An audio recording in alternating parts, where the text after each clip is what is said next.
If you are physically not able to handle scary information, do not watch this. This is a true scary story submitted to me by a follower named Gerald, and after reading over it, it is not for the weak. It was 10 years ago. I was around 16 years old, and I was with a few of my buddies who we're going to call Evan and Jake for the sake of the story. I decided to rent a hotel for the week because it was spring break and we needed a cheap place to crash while we were away. The moment I stepped into the hotel, I could tell something was off. Immediately when we walked in, we all noticed right away that there was this weird and musty smell in the air, like something metallic. We shrugged it off, and around 3 p.m. we actually checked into our hotel room to get settled in. Immediately we got in our bathing suits and we were set on hitting the hotel pool, which is a few floors below. But then the second weird thing happened. We noticed right when we got to the pool entrance, there was a tall and slender man dressed in all black with his hood pulled directly over his face. He wasn't even moving, he was just standing directly facing towards us, but you couldn't see his face. It seemed like I was the only one who noticed this guy because my friends just seemed to pay no attention and ran straight to the pool. I decided to pay no attention to it and just met my friends in the pool, and then we proceeded to just mess around for the next hour. This time I had noticed he had moved into the pool area, sitting down in a pool chair that was directly next to where we were at. And now there was this built up tension in the room because it was just my friends in the room and this man who was just staring directly at us. So I decided to swim to the other side of the pool and ask this man what he was doing, but I just got no response. But it wasn't the fact that he didn't respond that gave me chills, it was the fact that he kept proceeding to stare directly at me after I asked a question with this blank stare on his face. But that's when I saw it. As I looked down at the bottom of my feet, underneath me is just a videos that seem innocent but have a terrifying backstory, part 5. This man kept finding food in his apartment that he wasn't eating, so he asked his girlfriend about it and she said that she wasn't eating it either. He didn't believe her, so he set up a video camera to catch her eating the food in the middle of the night. The next morning when he checked his video camera, he found footage of a woman that he didn't recognize walking throughout his house. He called the cops immediately, and as it turns out, she had been living there for weeks. This next video shows 24-year-old Hollywood actor James Dean giving a public service announcement on the importance of safe driving habits. Nearly a week later, Dean was killed in a head-on collision where he crashed his Porsche at an intersection. The following is a home video of serial killer Jeffrey Dahmer taken on Thanksgiving Day. At the time this was taken, he had murdered and eaten the flesh of 9 people. Yeah, like I said before, it gets too expensive and I have to start eating at home more. Why you shouldn't laugh nonstop. This video has shocked millions of people. It shows a young woman in a red dress celebrating with her family and friends at a restaurant. At first, everything seemed perfect. Live music, great food, and a lively atmosphere. Everyone was laughing, talking, and enjoying themselves. But then, things took a terrifying turn. Someone told a joke that sent her into uncontrollable laughter. At first, she didn't even realize anything was wrong. Tears were streaming down her face, and between gasps of laughter she managed to say, "I can't breathe." Still, she kept smiling. Her friends thought she was exaggerating and didn't take her words seriously. But soon they noticed something was really wrong. She was actually struggling for air. According to her family, she had no history of asthma or any other breathing problems. An ambulance was called right away, but tragically doctors couldn't save her. Online, people immediately began speculating about what could have caused such a sudden and heartbreaking outcome. The most common theory was pulmonary embolism, a blood clot in the lungs. Left untreated, it can be fatal. You know that movie Scream? Did you know that that inspired a real-life murder? Now the story starts with this guy, Brian. And Brian is 16, living in Idaho, and Brian loves scary movies. He especially loves the Scream franchise. In fact, he loves these movies so much that he wants to be like the killers in the movies and actually unalive someone. Like, he thinks that would be a big thrill. So he teams up with his best friend, this guy, Tori. And Tori is also 16, and he also loves scary movies. Don't ever try this curse on anyone. To do this curse, you first need to draw a human shape on a piece of paper. A stickman will do fine. You then have to say the name of the person you want to curse 6 times while holding your hand on the paper. The curse is now active. Grab a pen and stab the stickman in the body part that you want the cursed person to feel pain in. The more you stab this part, the more affected the cursed person will become. But be warned, if anyone catches you doing this, the curse will turn around to haunt you and you will feel incredible pain in parts of your body that you stabbed the stickman in. Are you brave enough to try this? Like this video and follow my account for more scary curses.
Mama told me what I should know. Too much candy gonna rot your soul. This TikToker murdered her best friend and got away with it. This is Mary Ann, a popular cosplayer also known as the Salt Queen on TikTok. And guys, she amassed over 2 million followers. She frequently posted cosplay and lip sync videos. Cause I feel like I'm the worst, so I always act like I'm the best. And guys, on the surface, Mary seemed like an ordinary TikToker, but behind the scenes, she had a darker side. And on January 16, 2021, Mary and her friends hosted a watch party for a Batman TV show in this house in Houston, Texas. And as everyone was drinking vodka and enjoying the show, Mary went to the garage and retrieved a Glock handgun. And guys, when she came back, she started to point the Glock at one of her friends in a joking manner. She then went up to her friend and pulled the trigger. And guys, nothing happened, and then everyone just laughed it off. Mary then went up to another friend and placed the gun at her forehead. And guys, this time when she pulled the trigger, the gun actually went off. Everyone then panicked and the police were immediately called. And when they arrived, they took everyone in for questioning. This is the mugshot of Mary, and this is how she looks like without her makeup. Anyways guys, when the police questioned Mary and her friends, they all claimed My grandma always used to tell me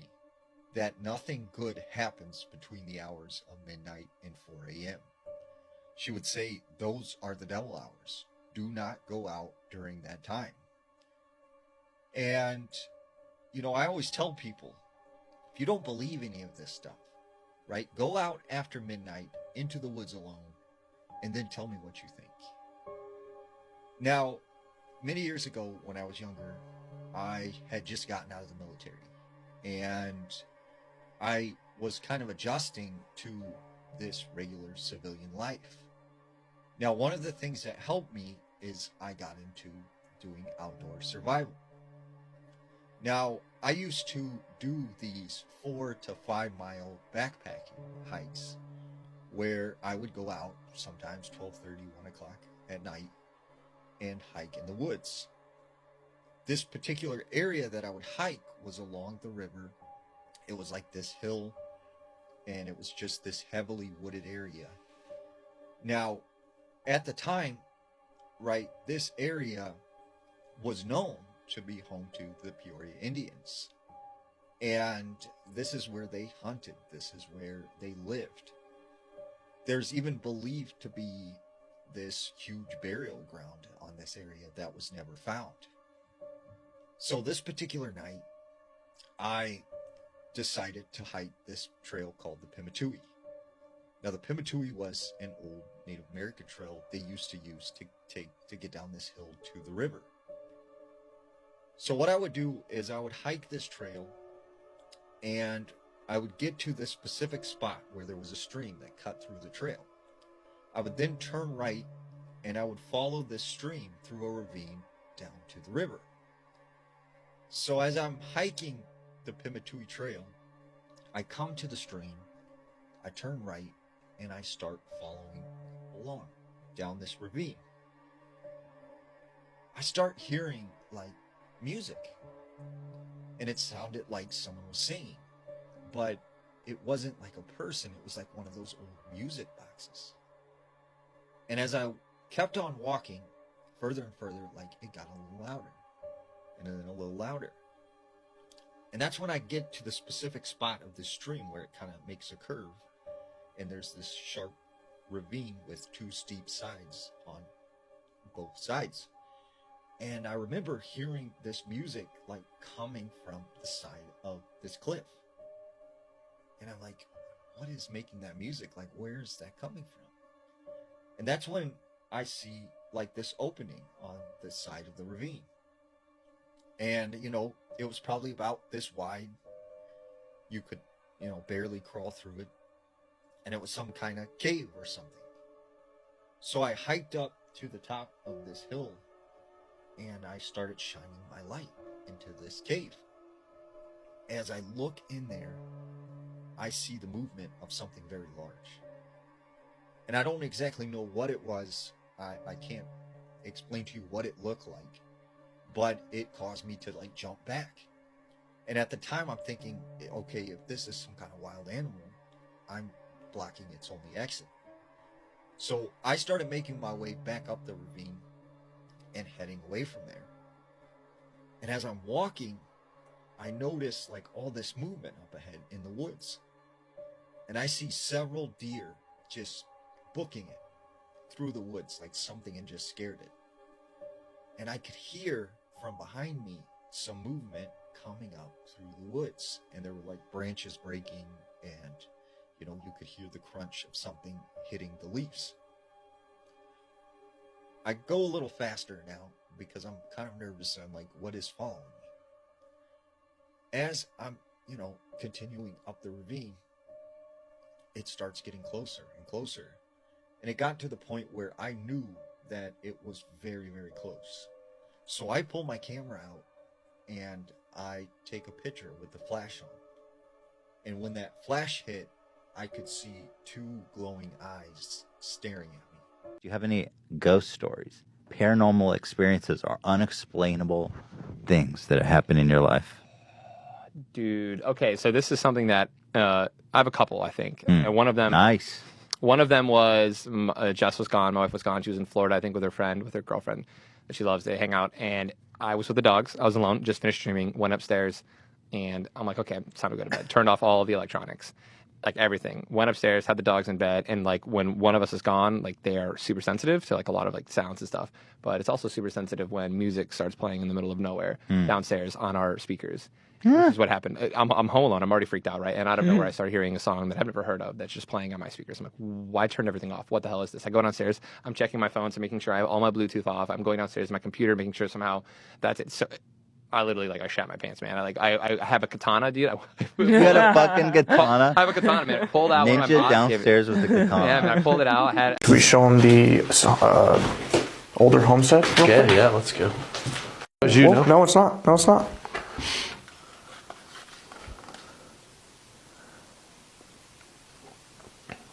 Was that you? Yeah, that's on either side. They went to both. Yeah.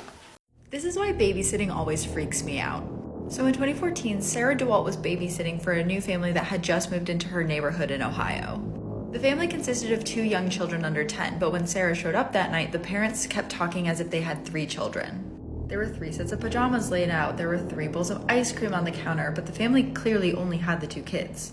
So that night, Sarah and the kids are winding down watching a movie when all of a sudden Sarah starts hearing noises in the house. There were footsteps shuffling like someone else was there, and she had this overwhelming feeling that she was being watched. So she gets up to check on the noise, but then the kids turn to her and say, "Oh, that's Bonnie, don't bother her."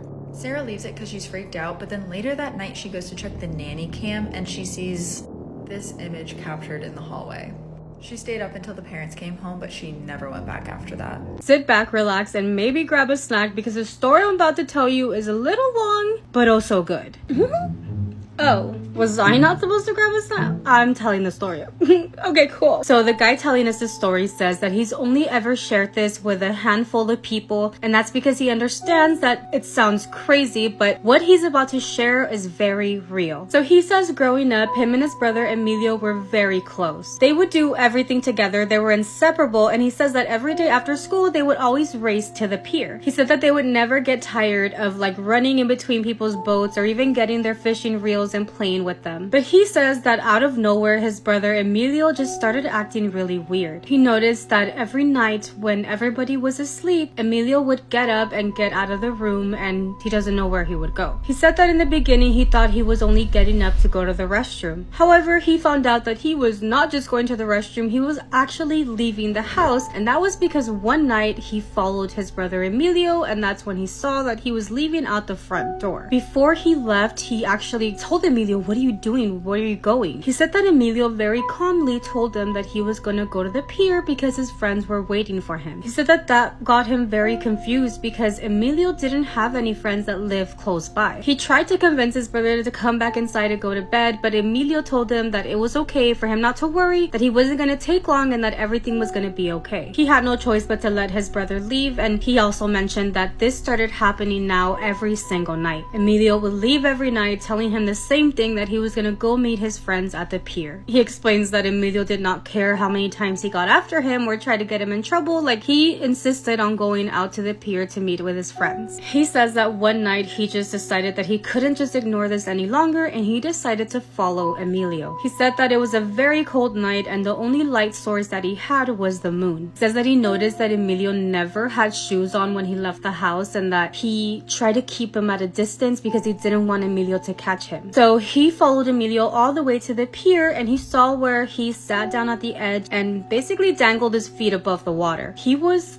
laughing and talking with somebody, but from where he was, he couldn't fully see who he was laughing and talking with. He got a little bit closer, making sure that he wasn't making any noise. And as he got closer is when he saw who Emilio was laughing and talking to. In the beginning, he had no idea what he was looking at. There were two figures in the water, and they were right in front of Emilio. He says that they had human faces, but they were all deformed, almost as if they had masks of something that maybe one day were human. He could tell that where the eyes should be was just open and sunken in, like there's no eyeballs, and that their mouths were like all twisted, and it was just terrifying. And the worst part about it was that he can tell that these things were like enjoying and laughing and having conversations with Emilio, almost as if they were old friends. Oh my god, I have chills. He said that he immediately wanted to scream at Emilio to get back away from them, but like his body didn't let him. He was terrified. He was in shock. It was also in that moment where he noticed that one of those figures in the water saw him. He said that he noticed that the thing's eyes, if that's what you want to call them, because obviously they had no eyeballs, were like stuck on him, like glued on him, and that twisted laugh smile was immediately gone. He said that he felt like this thing was only looking at him to see if he could like take him over, like almost as if it was deciding what to do with him. And that's when the second figure that was in the water also turned its head towards him, and in a split second both of those figures went underneath the water, and that is when he saw two giant tails, almost as if they were mermaids. Side note, I feel like if mermaids were real, this is what they would be looking like. It's not like the Little Mermaid Ariel, like not that pretty, but anyway, that's if you believe in these type of things. In that moment is when Emilio finally turned to look at his brother and he looked terrified. He ran up to him and Emilio tells him, "Please don't tell mom and dad," almost crying. "If they find out, they're never gonna let me come back to the pier." He says that he grabbed Emilio's arm, walked his ass all the way back home without even saying a word. He was in shock, and it was only until they were inside of the house in their room where he turns to Emilio and said, "What were those things? Why were you so calm with them? Like, why were you so talkative and laughing with them?" Emilio explains that for a few weeks he had been woken up by like a singing that made him go to the pier because it felt like it was calling out to him. Emilio said that in the beginning he was scared, but after a while he got very curious. The very first time he actually saw them, he went to the pier, and that he was very scared, but that they started talking to him and that they didn't do anything back to him. That they could tell that he was very scared, so they talked to him very calmly and gained his trust. Emilio explained that ever since that first meeting, they would call to him every night. Emilio tells his brother that they want him to swim with them. He says that they told him that it was going to be fun, but that he was kind of scared because he didn't know how to swim. And Emilio admitted to his brother that he was scared that they were going to drown him. He says that when Emilio tells him this, he felt a terror that he had never felt before, and he even told Emilio that he would not be going to the pier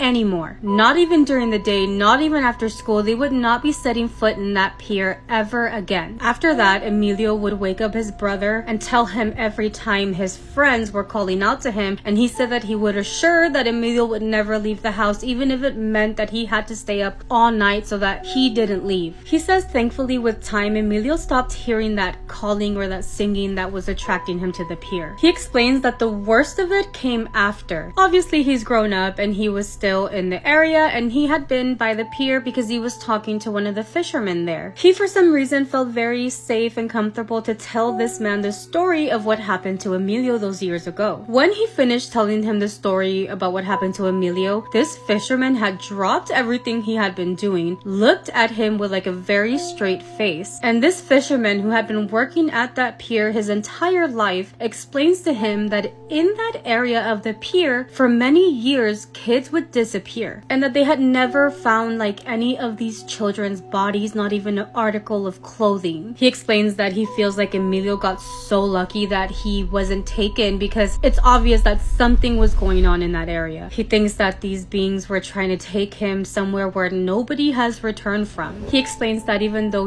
years have passed by and this seems to be history for them, sometimes he wakes up in the middle of the night and he swears that he could hear like a singing or a song, and it feels like it's calling out to him. We caught a ghost that I saw on camera. Story time. So my friends and I visited the Mackey Mansion. This mansion is said to be super haunted by the family that used to live there. There were also 2 men who were shot and killed. Right when I walked in, I felt this really intense pressure in my chest. And it turns out that the 2 men were shot directly in the chest. I also saw a woman in a black dress walk by, and the woman who worked there was like, "Oh, that's just the ghost of the maid." I saw her in a long black dress with her hair up in a bun, kind of like Pauline, the ghost in my house. She then showed us this photo that someone caught of the maid wearing a bonnet. Don't worry, it gets even creepier. She let us know that she was definitely there. She even asked us to take a photo. So my friend Victor took out his phone and started taking photos. And he didn't just catch her in 1 photo. He caught her in 2 photos. Now I think she was just showing off at that point. I mean, you can clearly see her long black dress, her hair in a bun. Pauline, is that you? If you're brave enough and you want to watch the full video, it's on my channel, link in bio. He was at church recording the choir when he sees this. A woman by the name Mariana explains that her father has sent her a video watching the church choir, and that while watching the video, she noticed something straight out of a nightmare.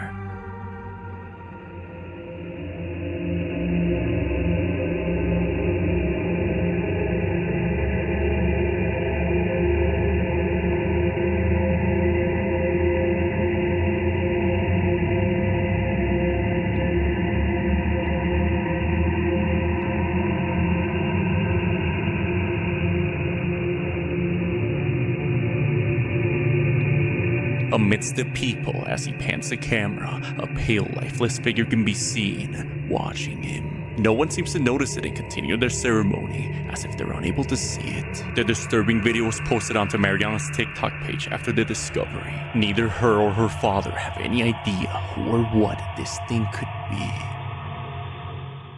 They literally have a portal in their basement, and supposedly there was 200 demons in their basement, bro. So this was the portal to hell? This was low-key. There was a mom and she had like 3 kids, right? They were normal. They were good kids, right? Until one day, they started changing. They started acting violent, and the mom was like, what the hell is going on, right? And it was crazy because someone took a picture outside their house and they said it was like a 12-foot demon, they said, staring at them through the window. Holy fuck. So look, do you see this? That's a real picture. That's a real picture of their house, right? In the beginning of the haunting, the mom and the kids were blessed. It was until they were all in the living room together. She noticed when she looked at one of her kids, the eyes started rolling back and she started going, like she was like moaning. And mom's like, oh, are you good? And while she was taking care of this one kid, her other kid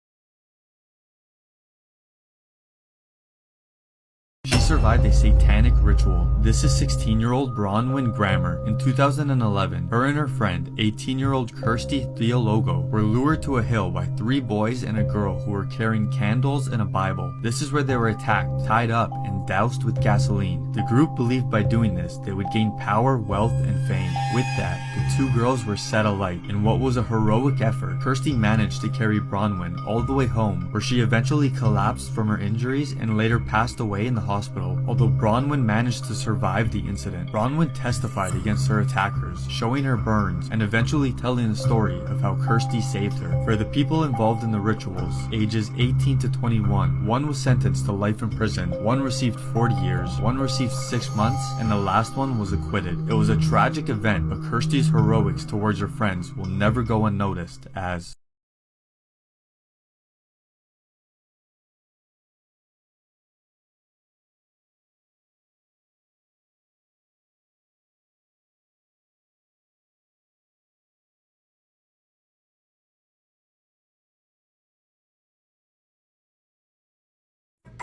welcome back to my channel. Welcome back to another video. If it's your first time here, or if it's your first time watching my videos, hi. The woman you just saw in that video murdered her own daughter with the help of 2 family members because she believed that her daughter was possessed by a demon. This is Claudia Hernandez. In September of 2021, Claudia thought her 2-year-old daughter Arlie was acting weird. According to her, her daughter's eyes changed. They were vacant and empty. She claimed that her daughter's voice wasn't her own, and she said that she knew she was possessed by a demon. Claudia told investigators, "I knew it was a demon because I go to church." So at one point, Claudia put her fingers into her daughter's mouth to try to force her to vomit, and when she did that, her daughter bit down on her. She claimed that's when she knew this was a possession, and so she brought her daughter into a church. Claudia then got her brother and her father to meet them at the church, and they performed an exorcism on the little girl. An exorcism that lasted... Terrifying true stories that will give you goosebumps. Part 1. In 1885, a man received a letter from his brother in the mail. However, his brother had been dead for 13 years. The letter mentioned that his brother was mentally ill, and that he'd soon be coming to visit. When the man dug up his brother's coffin, he found it completely empty. Annalise Michelle. This girl was possessed by 6 demons, and not only was she possessed by 6 demons, these demons were popular figures in history. What? One of them being Nero the Emperor, one of them being Judas. There's a few more, but one of them was Lucifer himself. Now, this story, this whole thing, it actually inspired the famous movie The Exorcist. Yeah, this is one of the most studied and documented possessions ever. Every single voice you hear from her, it sounds different. What? 6 voices. Because one of the biggest tells somebody's possessed is when they speak languages that it would be impossible for them to know. There's videos? Yeah. There's audio. Because back then they didn't have video recording, right? But they had audio recording. This is Lucifer. Watch. It sounds slow motion. Yeah. But the other voice behind it is speaking regular. That's how you know it's not edited. Yeah. It sounds slow motion. Fuck that. It sounds like on a... This lady is a real-life human devil. This 93-year-old woman from China actually has a horn growing out of her head. Everyone in her village fears and outcasts her. But with all the attention she's been getting, she's actually able to make a living out of it. She's tried cutting it off multiple times, but nothing has worked. And now there's a second horn growing out of her head. What the fuck was that? Bro! What's going on around you? I don't know. I'm frozen. I am frozen. Did the window break? This is African voodoo witchcraft, and that thing is called Zangbado, or the spirit of night. There's nobody inside of it. This is actually a spirit which is a guardian of the black magic community in Africa.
I got my snacks, so get yours, baby. Y'all will never unbig y'all backs fucking with me.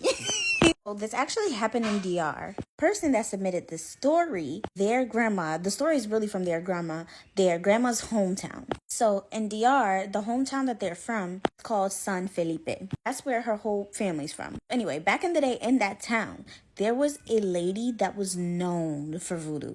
People like This father found out on live TV that his missing son was found in his own basement. Charlie, we're getting reports that your son has been found in your basement. And his reaction shocked everyone. In 2014, 12-year-old Charlie Bothell was reported missing in Detroit. For 11 days, his father Charles begged for help, even going on live TV to plead for his son's return. But in the middle of that broadcast, the interviewer received breaking news. Police had just found Charlie hiding in the basement of his own home. How could your son be alive in your basement? His dad looked shocked, but his reaction felt off. I have no idea.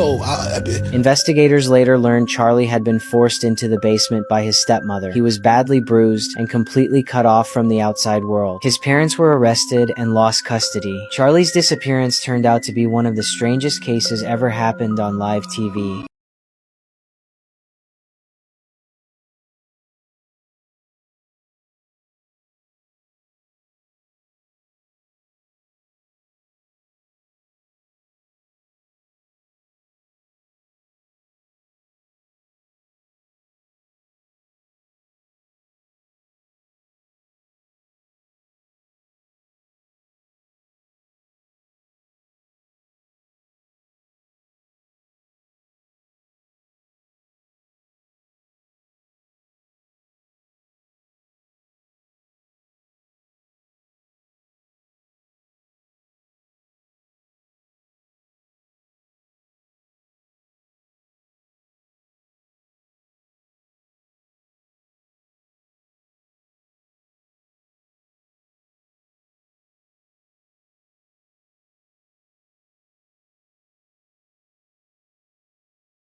You guys wanted part 2, here we go. So after the day I got disturbed at my workplace, I went for an outing with my friend. We went to a birthday party that is located at the villas that is at Bedok Home Team NS. The moment I entered the villa, I can already sense that the place is not right. Something sketchy about the place, but I don't know what it is. I tried to explore the place. I even went to the rooftop with my friend, and there's nothing about it. My gut feeling tells me that there's something there and you should get out ASAP. So after 2 hours being there, I felt uncomfortable already and I want to go home. I proposed an idea to my friend. Why not we go to karaoke? Everyone agreed and we went to karaoke together. We had fun singing and laughing in the karaoke. Now it's time to go back. When we get out from the karaoke place, we took a lift to go down. So when the moment the lift arrives, me and my friends, we entered the lift. I don't know why, I kept looking outside the lift until it closes. When the moment the lift almost closed fully, I saw a tall black shadow outside the lift, passing by the lift door as fast as a lightning. So I was shocked. I looked at my friends and they were looking completely normal. So I was like, am I the only one who saw that? Fast forward, I already arrived at my house and there was no one in my house because during that time my parents were in Malaysia. So I opened my house door. Working overnight at a hospital sounds terrifying. A few years ago, a woman was working an overnight shift in the dementia ward of a hospital, and she went to go check in on one of her patients who had aphasia, which means that she couldn't speak. But it seemed like the older woman was trying to communicate something to the nurse, and the nurse got a really bad vibe. She's like, okay, something's clearly wrong here. When all of a sudden the woman with aphasia starts shaking, she looks terrified and she points at something behind the nurse. But when the nurse turned around, there was nothing behind her. The nurse is terrified, but she finishes her shift. She has to clock out downstairs in the basement of the hospital, and it's like 3 a.m. at this point. And all of a sudden, out of nowhere, she hears this clanging noise. So she peers around the corner into the hallway, and there's just a knife laying in the middle of the hallway. No explanation. I actually shared this scary story and a bunch of other hospital-related scary stories in this week's episode of the podcast.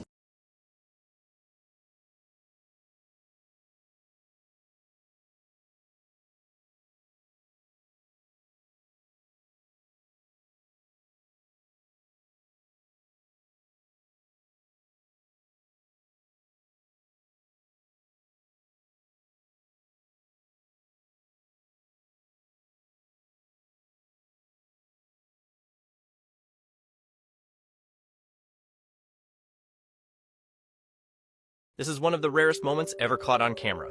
the reaction of an isolated tribe that has spent decades avoiding any contact with the outside world. In front of the man is a mannequin, set up by American researchers to see how they would respond to a figure resembling a modern human. The tribe is called the Manti. Very little is known about them. They live deep in the forests and remote river valleys, almost completely cut off from the outside world. Getting this close to them had never been possible before, which is why this footage is considered so extraordinary. The goal was simple, to subtly show them something that looks like a human and capture their reaction. Until this moment, nobody knew how they would respond to outsiders.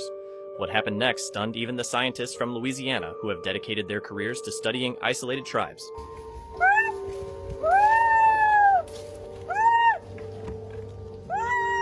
And here's a fascinating detail. Those sounds you just heard, they weren't from an animal. They were made by a member of the tribe. According to researchers, this might actually be how they communicate with each other.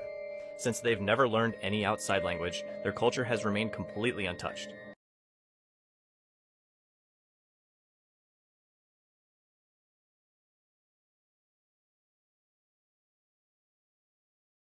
Something fucking creepy happened when I got home. I was driving down the street, and my daughter's bedroom light is on.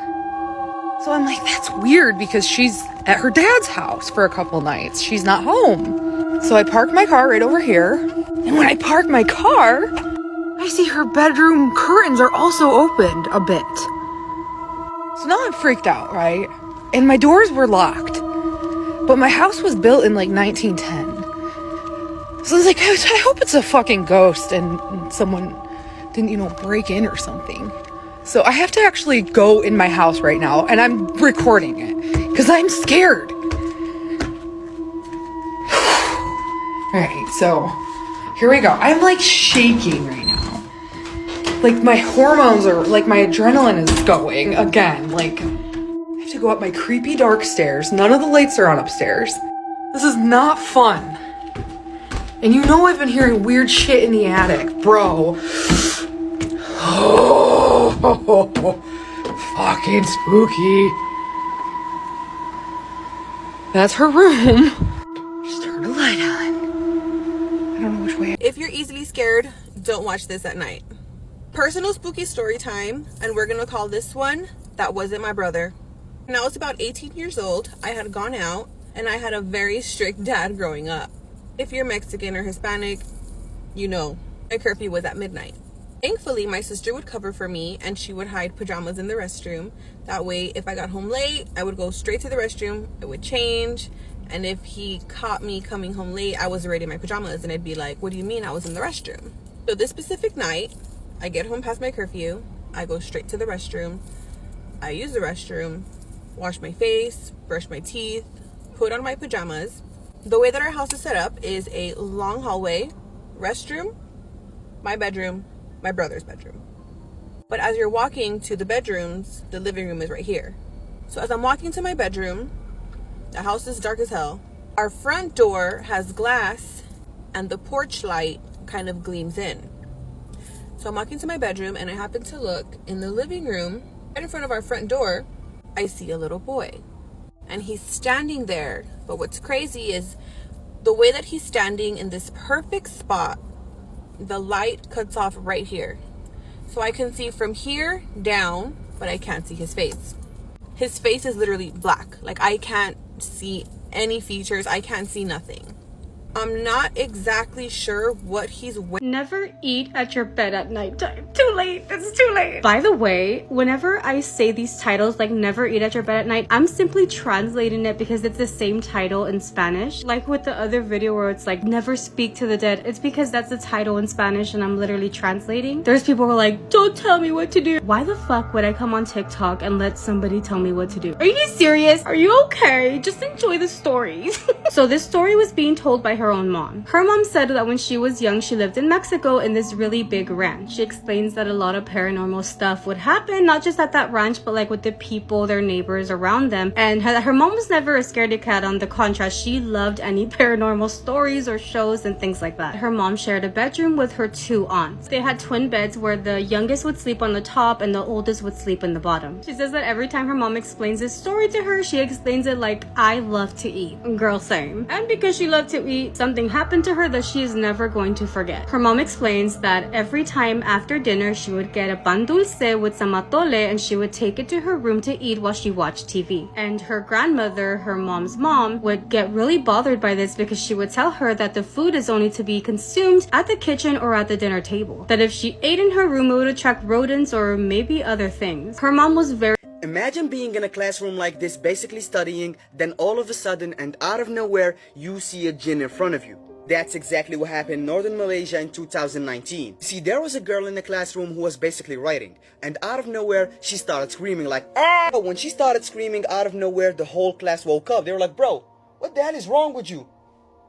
Now, just like the girl, everybody in the class started screaming. So this is where the teacher turned his head. He was like, come on guys, my explanation can't be that bad.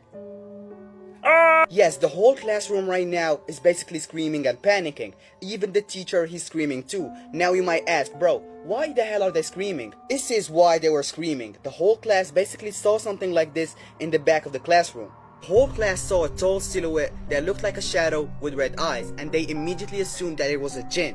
And when they all saw that scary jinn in the back of the class, basically not moving and staring at them, they all started crying and calling for help. When the rest of the school heard this specific classroom screaming, they immediately came, but the problem is, by that time, the jinn already disappeared. So this is where the school decided to call for any help they can get. They even called the police. And when police finally arrived, the students started explaining what they saw, and this is where police were like, okay bro, hold on. We can't even see the jinn you're talking about. How do you want us to arrest it? Obviously, police in this case, they couldn't help. I mean, because they can't see or understand. What would you do if you came home to find your neighbors summoning demons? Well, that's what happened in this video. Check it out. I'm going for a walk and I look up and I see my neighbors.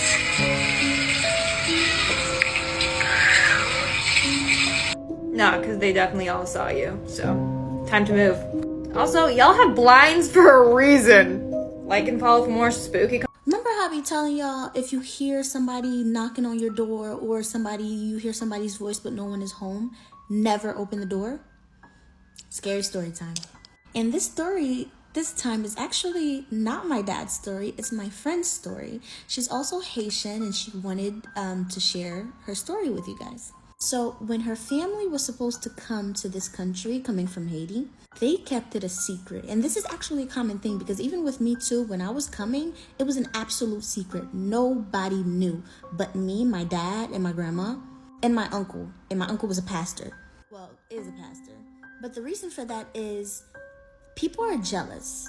And people will do anything to stop you from where you need to be. When they see you prospering and it's not them, I've seen it happen so many times in Haiti.